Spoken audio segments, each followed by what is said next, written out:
What's going on, pipe people? The Pipe Hunter back at you. Today, I am smoking Low Country's Carolina Christmas. But this is from 2024. I didn't pick up any of the 2025. I had a few tins of 2024 laying around that I never got to try last year, and so I figured I would just smoke last year's. And the pipe that I'm smoking that blend in is a Savinelli 311 that my lovely wife gave me for Christmas last year, and I've been smoking it ever since. And even though it's not a Christmas edition pipe, it does have a Christmas look to it, I think. And that's the reason why she bought it, or picked this one out. So, this video is about my 2025 holiday blend selection. And so, it's a mix of Christmas themed blends, as well as they just saw the wife in the window doing something for a second. Christmas themed blends, as well as things that were already kind of in my rotation. So it's a mix of the two. A few weeks back, Captain Burley Slice and I did a video talking about holiday blends and the 4 blends that I was hoping to smoke.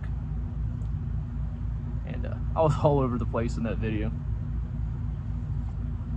But that's okay. Two blends from that list did make it. I thought all 4 would. I really did. It wasn't just something I was hoping to do. This is the plan.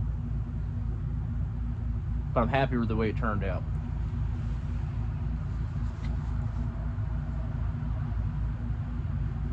So the first blend I've already mentioned, Carolina Christmas. And actually, I'm impressed by this. It's better than I thought it was going to be. Everything from Low Country I've had has been great, but I always get iffy about holiday blends for some reason. I don't know if I don't trust marketing or I think it's a gimmicky thing, but this turned out really great.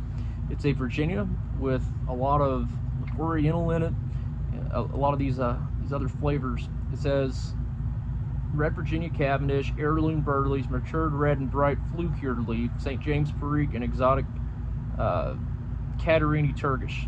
So yeah, there's a lot going on with this blend, and it does kind of have this Christmassy vibe to it. I really enjoy it. So next up, from the original list, this one is awesome. Ravenwood's 11th Day of Christmas 2025. And this is some seriously hard to get stuff, but man, is it fantastic. I mean, it really is. I smoked my first bowl of this last night, and I was blown away.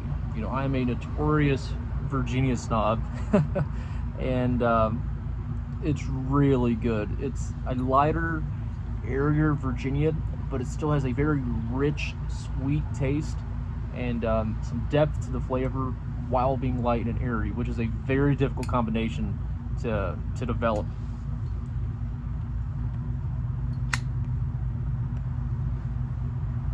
And this will be on the Brothers of the Pipe podcast very, very soon, so keep an eye out for that.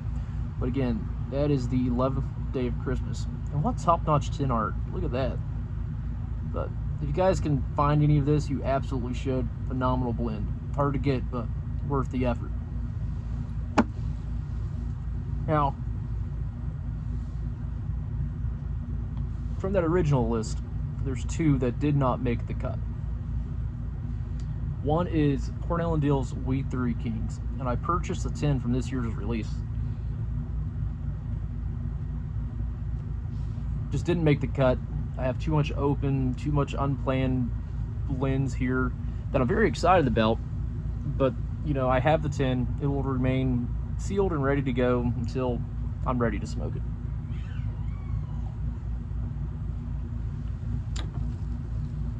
The next one that I had planned on smoking that I won't get around to this year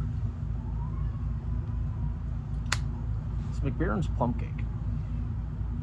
That was Match's 860's favorite holiday blend, so that's why I like smoking the holidays too. I really wanted to smoke this one, but I have 2 good reasons not to. One is I only have about a pound of it left.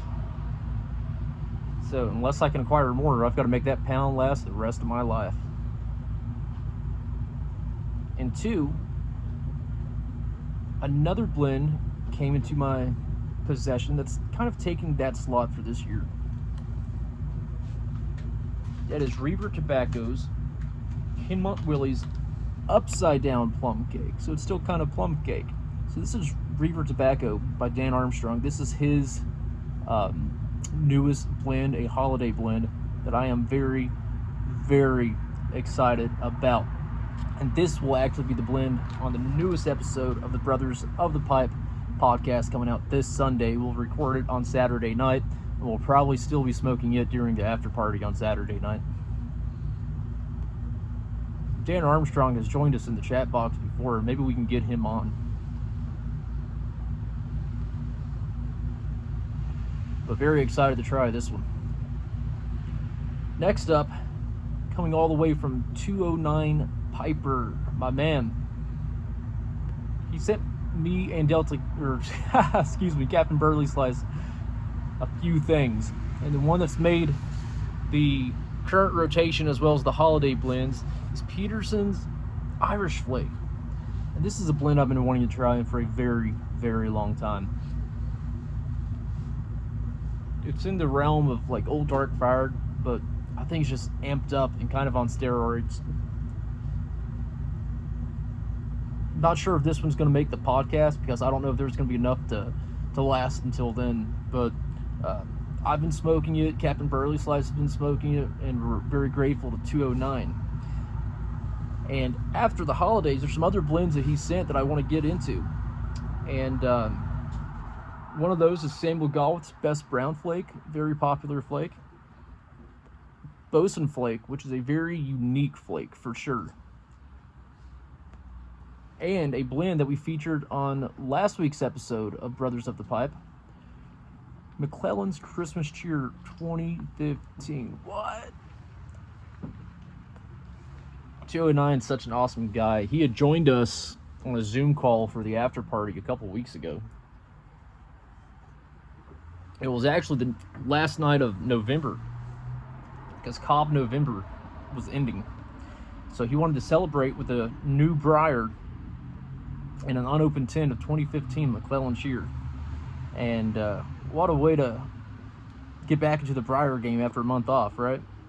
But anyways, he sent Captain Burley Slice and I a sizable sample, and we featured that on the last episode of Brothers of the Pipe, and it was fantastic. And we cannot thank 209 enough for the Christmas Cheer and all the other tins he sent and all the tobacco. I mean, it was an awesome little care package, and it'll be greatly enjoyed. So 209, thank you again.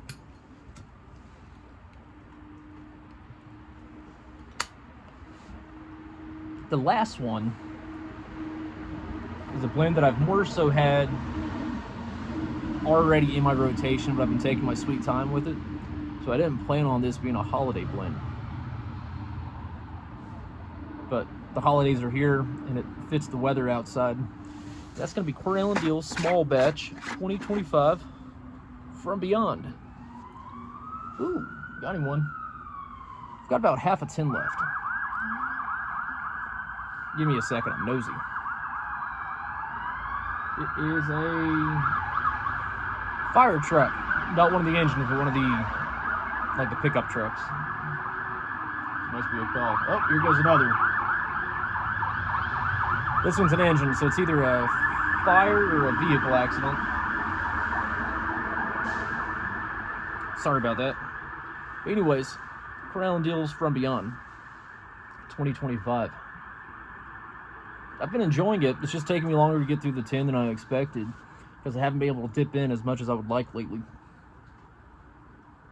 Like I said, this was unplanned to be part of my holiday blends, but it's already in the rotation, and it kind of fits the vibe of the season, so I'm keeping it in there. And so that's the 5. Low Country's Carolina Christmas 2024, Ravenwood's 11th Day 2025, 11th Day of Christmas, 2025, Kinmont Willie's Upside Down Plum Cake by Reaver Tobacco, Peterson Irish Flake, and Cornell & Deal's From Beyond. And so I'll definitely smoke this through all of December. Probably a little bit into January when it still kind of has that holiday feeling, even though the holidays have technically passed, Christmas and New Year's.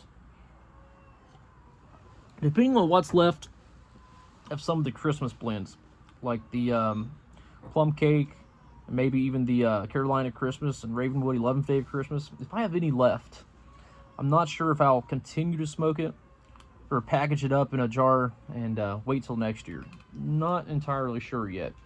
There will be a lot of smoking between now and then, so time will tell.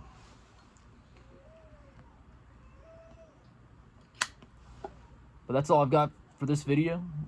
Thank you guys for stopping by. And I hope everyone has a great holiday season. And as always, Merry Christmas.